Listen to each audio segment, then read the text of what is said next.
So we have an expression here, f is equal to n plus m all raised to k, and we want to express the value of f in terms of big O notation. Note that m and k are constants. For example, if m is equal to 2 and k is equal to 3, then this expression f will be equal to n plus 2 all cube, right? So this will be equal to n cube plus 3n square into 2 plus 3n into 2 square plus 2 cube, right? So we can remove all these lower terms and express this as order of n cube. So you notice you are getting order of n cube, right?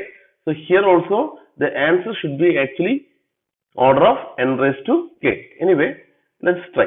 So we have an expression f is equal to n plus m all raised to k, right? So this will be equal to nc0 n raised to k m raised to 0 plus nc1 n raised to k minus 1 m raised to 1 plus nc2 n raised to k minus 2 m square plus etc. Right? So if you observe this expression, we know that this n raised to k is the higher order term, right? And all other terms we can remove. Also we can remove the constants. So we get order of n raised to k as the answer. So the expression here is f is equal to sigma of I is equal to 1 to n I, right? And we want to express the value of f in terms of theta notation. So f is nothing but f is equal to 1 plus 2 plus 3 plus etc. up to n, right? So it's an arithmetic progression, and sum of these terms will be the first term plus the last term into total number of terms divided by 2, right? So we get n square plus n into 1 by 2, right? So we can remove these constants and lower terms. We get order of n square. So the next expression is f is equal to sigma of I is equal to 1 to log n I. So that means f is equal to, initial value will be 1, then 2, then 3, etc. up to log n, right? So this is again an arithmetic progression. So we get the answer as first term plus last term into total number of terms divided by 2, right? So that is equal to log n theta of log n all square, right? In analysis of algorithm, we usually represent this as theta of log square n. So remember, log square n means log n all square. Let f is equal to sigma of I is equal to 1 to n I square. So we want to express the value of f in theta notation, right? So we have f is equal to I is equal to 1 to n, right? So 1 square plus 2 square plus 3 square up to n square, right? So we know the summation of this series will be equal to n into n plus 1 into 2n plus 1 divided by 6, right? So the answer will be n into n square into n cube, right? So we can represent this as theta of n cube. So it is interesting, you should note this. If f is equal to sigma of I is equal to 1 to n I, then the answer is theta of n square. Similarly, if f is equal to sigma of I is equal to 1 to n I square is equal to theta of n cube, right? So if you see f is equal to sigma of I is equal to 1 to n I cube, that will be equal to theta of n raised to 4. Actually, we can find out this using the expression n into n plus 1 divided by 2 all square, that is nothing but theta of n raised to 4. Okay, so you should remember this relation. You can, if someone asks if f is equal to sigma of I is equal to 1 to n I raised to 4, then the answer should be theta of n raised to 5. Clear? Consider the sequence 1, 2, 4, 8 up to n, and let k be the number of terms in this series. Express the value of k in terms of theta notation. So basically, we have a series. We know that it's a geometric progression, right? And it's given that we have k terms. So we want to express the value of k in theta notation. So the first term is actually 2 raised to 0. The second term will be 2 raised to 1. Then third term will be 2 raised to 2. So up to we have k terms. So the last term will be 2 raised to k minus 1, right? Because 0 to k minus 1 we have k terms. So the last value here should be equal to n, right? So this 2 raised to k minus 1 is actually equal to n. We want to find out the value of k, right? So we have to take log to the base 2 on both sides. We get log to the base 2, 2 raised to k minus 1 is equal to log n, right? You get log n. So that means k minus 1 is equal to log n and k is equal to log n plus 1. So we want to represent this in theta notation, right? So we can remove this 1 and write k is equal to theta of log n. So again, here we have a sequence 3 raised to 0, 3 raised to 1 up to n, right? And let k be the number of terms in this series. We want to express the value of k in terms of theta notation. So the first term is 3 raised to 0, 3 raised to 1, then 3 raised to 2, etc. And we are assuming that we have k terms, right? The last term will be 3 raised to k minus 1, and this term should be equal to n. That's given here, right? So we know that 3 raised to k minus 1 is equal to n. So we have to take, to find the value of k, we have to take log to the base 3, right? So we get log 3 to the base 3 raised to k minus 1 is equal to log n to the base 3. So that means k minus 1 is equal to log n to the base 3 and k is equal to log n to the base 3 plus 1. So in theta notation we can write it as k is equal to theta of log n to the base 3, right? But we have never seen any time complexity expressed in the base 3, right? We simply write any time complexity t of n in log notation. We'll write simply log n, right? So we never mention the base. Base we assume always it is 2, right? So we should understand this logarithmic property. For example, let's assume you have a log n to the base a, and we want to rewrite this expression to the base x. Let's assume we want to change that to base x. So you can write log n to the base x divided by log a to the base x. Now these two terms are in base x. So similarly, you can write log n to the base 3 is equal to log n to the base 2 divided by log 3 to the base 2. We know that log 3 to the base 2 is a constant, right? So log n to the base 3 is equal to theta of log n to the base 2. That means we can write k is equal to theta of log n to the base 3. Sorry, log n to the base 2. Clear?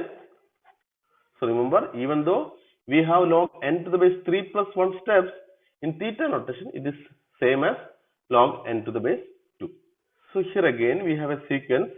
It's 1, 2, 4, 8, 16, 32 up to log n. Right? And let k be the number of terms in the series, and we want to express the value of k in terms of theta notation. So the first term is 2 raised to 0, second term is 2 raised to 1, third term is 2 raised to 2, etc. And the last term will be 2 raised to k minus 1, right?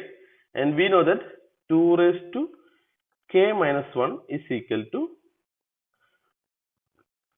log n, right? So that means we can take log to the base 2 on both sides. We get k is equal to log n plus 1. We can remove this one and write k is equal to theta of log n. Okay, so I hope the idea is clear here. For example, if you have a geometric progression, for example, you have 1, 2, 4, 8 up to n, then the number of terms in this series will be log of the last term, that is n. Theta of log of the last term, that is n. Again, if you have 1, 2, 4, 8 up to log n, then it will be theta of log the last term. Last term is log n. Okay, so even let's assume you have something like 3 raised to 0, 3 raised to 1, 3 square up to n. Okay, here again this is a geometric progression, increasing geometric progression, right? Still, even though the number of steps is log n to the base 3, theta notation is again theta of log the last term, that is n. Hope it is clear. Consider the sequence n raised to 1 by 2, n raised to 1 by 2 square, etc. 2. Let k be the number of terms in this series. Express the value of k in terms of theta notation. So we have root n, root n, then root n up to 2, right? So it is given that we have k terms. So the first term is n raised to 1 by 2. Second term is n raised to 1 by 2 square, like that up to n raised to 1 by 2 raised to k, right? We have k terms. So we know that this term should be equal to 2, right? So that means n raised to 1 by 2 raised to k is equal to 2. Now if I take log to the base 2 on both sides, I get log n raised to 1 by 2 raised to k is equal to log 2. Log 2 is 1, right? So this term will become 1 by 2 raised to k into log n is equal to 1. That means 2 raised to k is equal to log n, right? Again, to find the value of k, we can take log to the base 2 on both sides, right? So we get k is equal to log n. So remember, whenever your series is root n up to 2 or up to 1, then you can say the value of k is approximately theta of log n. So here we have a summation of a series. Sigma I is equal to 0 to log n 2 raised to I, and we want to express f in terms of theta notation. Again, it's a sum of geometric progression, right? So f is equal to 2 raised to 0 plus 2 raised to 1 plus 2 raised to 2 plus etc. 2 raised to log n. 2 raised to log n is nothing but n, right? So we know how to compute the summation of a geometric progression, right? So the equation will be a into r raised to n minus 1 by r minus 1 if r is greater than 1, right? So that means we get a is the first term and r is the common ratio, right? So we get 2 raised to 0 into 2 raised to, how many terms we have? Log n plus 1, right? Log n plus 1 minus 1 divided by 2 minus 1. So this is equal to 2 raised to log n plus 1. So you know that it is 2 into 2 raised to log n, right? So we can remove this leading constant and write f is equal to theta of 2 raised to log n is nothing but n. So you should notice that in a geometric progression, right, if it starts from 1 and moving to some number, here it is n, then the theta notation will be the last term. Here it is n, so the last term will be the theta notation. So again we have a summation expression here, f is equal to sigma of I equal to 0 to n by 2 raised to I, and we want to express the value of f in terms of theta notation. So we can write this as f is equal to n into sigma of I equal to 0 to n 1 by 2 raised to I, right? So if this term is going to get evaluated as a constant, then our answer will be theta of n, right? So if this term is going to get evaluated as log n, then the answer will be theta of n log n. So basically we want to find out the value of this particular summation. So instead of calculating this, let me calculate sigma of I equal to 0 to infinity 1 by 2 raised to I. Okay, so we know that whatever value we are getting here, let's assume it is some constant c, then the value here will be less than that value, right? So because we are calculating from 0 to infinity. So this is equal to 1 by 2 raised to 0, that is 1 plus 1 by 2 plus 1 by 4 plus etc. up to infinity, right? So we know that the equation for the summation of geometric progression is a into 1 minus r raised to n divided by 1 minus r if r is less than 1, right? Since r is less than 1 and n is going to be infinity, this r raised to n will be a small value, right? So we can ignore this value. We get a by 1 minus r. So a is actually 1. 1 by 1 minus r is 1 by 2. So we get the answer as 2. Okay, so that means if I take the sum from 0 to infinity 1 by 2 raised to I is 2. That means this value will be approximately less than or equal to 2, right? So the answer will be theta of n. So you should notice that this 1 by 2 plus 1 by 4 plus etc. up to infinity is actually going to get evaluated as 1. Okay, we can see that in a different viewpoint. For example, let's assume you have a circle. Let's assume you are going to remove part of the circle according to this expression. So we have initially 1 by 2, right? So we remove 1 by 2 from here. So this portion is 1 by 2, right? Then we want to remove 1 by 4. So if I divide this portion to equally half, right, we get this portion as 1 by 4. Again, I want to remove 1 by 8, right? So I have to divide this and I get this portion as 1 by 2, 1 by 8, right? So like that, I can take 1 by 16. If I continue like this, finally I am going to get the entire circle. So that means the summation is approximately equal to 1. So we have an expression here, f is equal to sigma of I is equal to 1 to n into I by 2 raised to I, and we want to express the value of f in theta notation. So we can rewrite this expression as f is equal to n into sigma of I is equal to 1 to n I by 2 raised to I. So if this particular value is getting evaluated as a constant, some constant, then we can say f is in theta of n, right? So let's try. Sigma of I is equal to 1 to infinity I by 2 raised to I. Please note that I am trying to find out summation from 1 to infinity. So that if this particular value is a constant, definitely this value will be a constant, right?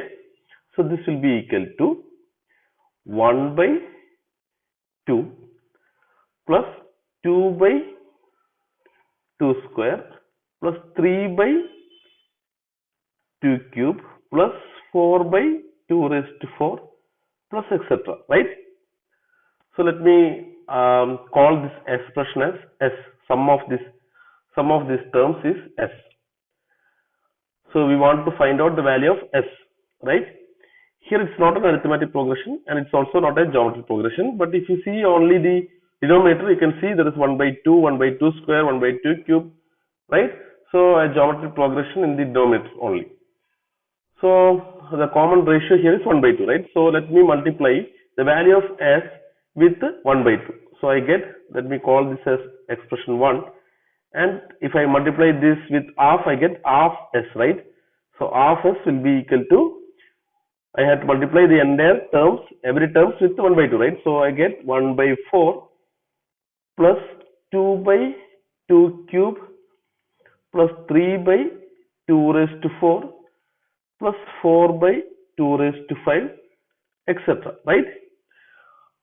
Let me call this as expression 2. So if I take 1 minus 2, I get S minus half S, right? S minus half S will be equal to half S. So half S is equal to 1 by 2 plus, from this 2 by 2 square, right? I can subtract 1 by 4. So I get 1 by 4 plus, here I have 3 by 2 cube and here I have 2 by 2 cube, right? So I get 1 by 2 cube. The next term will be 1 by 2 raised to 4 plus etc. We already know that sum of this geometric progression up to infinity is 1, right? So that means half S equal to 1 and S is equal to 2. So we got summation of 1 to infinity I by 2i is actually nothing but 2. So this value here will be less than or equal to 2, right? So f is some constant into n, that's equal to theta of n. We can also visualize this in this expression, evaluation of this expression in a different way. For example, you have the terms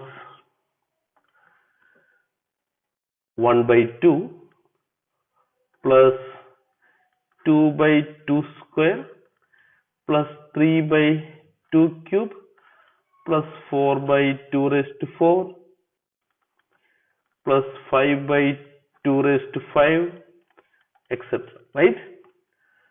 So let me write the first term here again, that is 1 by 2. Now the second term is 2 by 2 square, right? So let me write it as 1 by 2 square plus 1 by 2 square.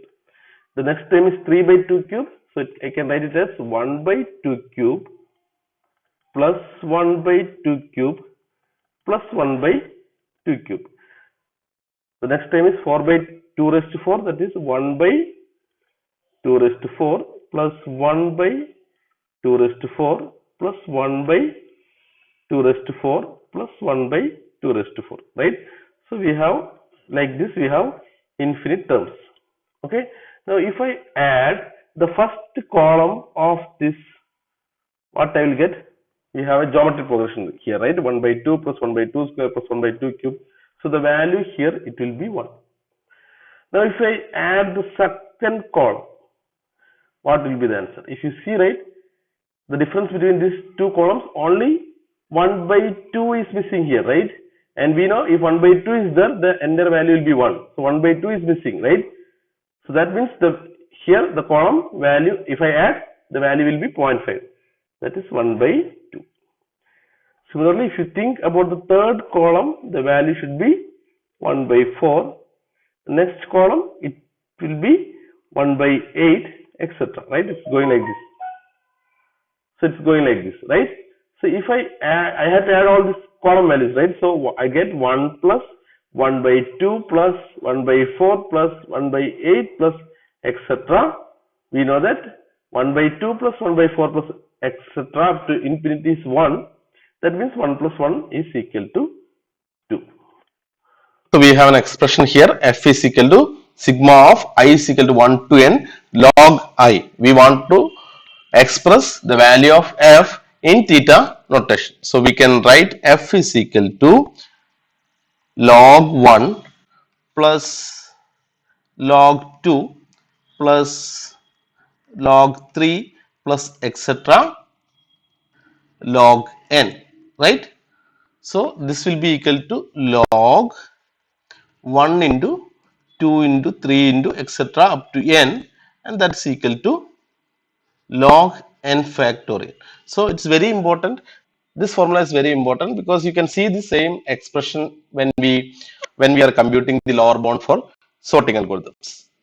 Okay, so log n factorial, right? So you can assume this as log n factorial means n into n minus 1 into n minus 2 into etc., right? So this is like something approximately n into n square n cube. So it's approximately log n raised to n, and that's equal to n log n. So we get theta of n log n as the answer. Here we have an expression again. F is equal to sigma of I is equal to 1 to n by I. It's an harmonic progression, right?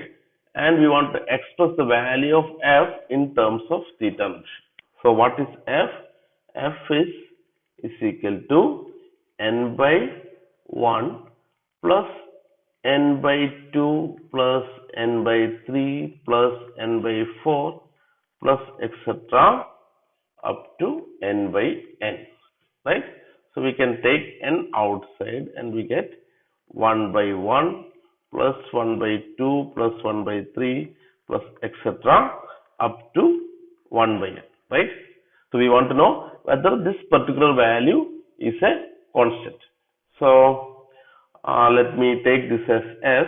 So s is equal to 1 by 1 plus 1 by 2 plus 1 by 3 plus 1 by 4. Let me write some more terms so that it will be clear.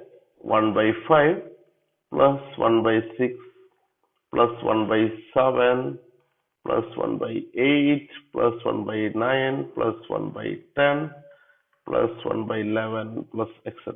up to 1 by n. Okay. Now let me take another series. S1 is equal to 1 by 1 plus 1 by 2 plus 1 by 4 plus 1 by 4. See, what I have done is I have replaced this 1 by 3 plus with this 1 by 4. Okay. Similarly here, instead of this 1 by 5, I am going to replace it 1 by 8. 1 by 8. Now again 1 by 6, I am going to replace it 1 by 8. 1 by 8. This 1 by 7 I am going to replace with 1 by 8. So 1 by 8 plus 1 by 8 plus 1 by 9 I am going to replace with 1 by 16. So 1 by 16 plus 1 by 16 plus 1 by 16 plus etc. Okay. Plus 1 by 8. Now I can write this as 1 by 1 is 1, 1 by 2, right? 1 by 4 plus 1 by 4 is 1 by 2. 1 by 8 plus 1 by 8 plus 1 by 8 plus 1 by 8 will be 1 by 2. Again 1 by 16, you will have 8 terms, right? So it will come to again 1 by 2 plus etc. So every term is now 1 by 2. Right? I know that. See, I know that S is actually greater than S1, right? Because I have replaced 1 by 3 with 1 by 4 and 1 by 5 with 1 by 8, right? So I am actually replacing with a smaller term here. So I know that S is greater than S1. Now the value of S1 is becoming 1 plus half into approximately you will have log n terms, right? So half log n, right? Half log n plus 1. So I know that the value of S1 is half log n. So that means S is greater than half log n plus 1, right? Clear? Now let me take another series. Let me take that, name that series as S2. So S2 is equal to, again I am repeating the same, 1 by 1 plus 1 by 2. Now instead of this 1 by 3, I am going to replace with 1 by 2 again, 1 by 2. Now 1 by 4 plus, instead of this 1 by 5, I am going to replace with 1 by 4. 1 by 6 also I am going to replace with 1 by 4. 1 by 7 also I am going to replace with 1 by 4. Okay. Then I have 1 by 8. Then 1 by 9 I am going to replace with 1 by 8. 1 by 10 I am going to replace with 1 by 8. Like that I am continuing. Okay. So what I get? 1 plus 1 by 2 plus 1 by 2, again 1. 1 by 4 plus 1 by 4 plus 1 by 4 is again 1. Now 1 by 8 I will have 8 times, right? So that will be again 1.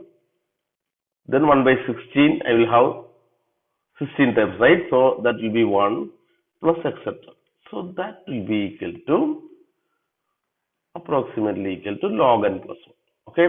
So what we know? We know that S is less than this S2, right? Because we have replaced 1 by 3 with 1 by 2 and 1 by 1 by 5 with 1 by 4. So we know that the value of S should be less than log n plus 1. So we know the value of S should be greater than half log n and value of S should be less than log n plus 1. So that means the value of S should be lying between these two values. So we can represent this particular summation as theta of log n. Okay. So f is equal to n into log n. So that's equal to theta of n into log n.